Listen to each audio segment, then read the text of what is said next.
Hi guys, welcome back. I'm really happy you're here. If you're new to the channel, just tap that subscribe button so you don't miss out on the good stuff. All right, enough of me talking. Let's get into today's video. So, welcome again. Firstly, you are going to open your Facebook application.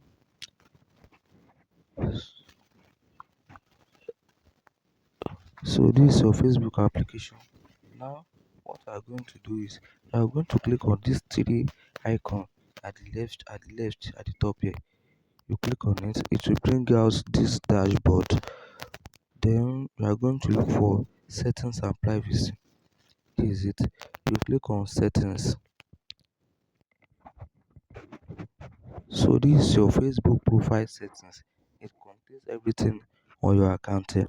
Your privacy checkup, family center, default audience settings, content preference, reaction preference, notification, accessibility, tab bar, language and region, media, time management, browser, dark mode, face and effect, camera roll, sharing suggestion, profile locking,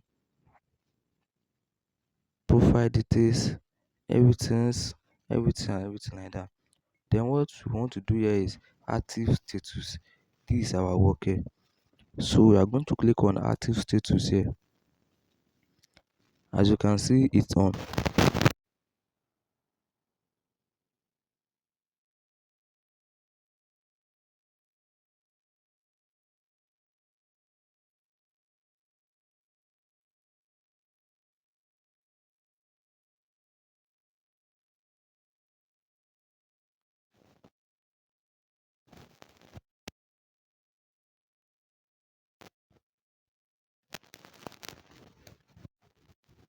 Turn it on.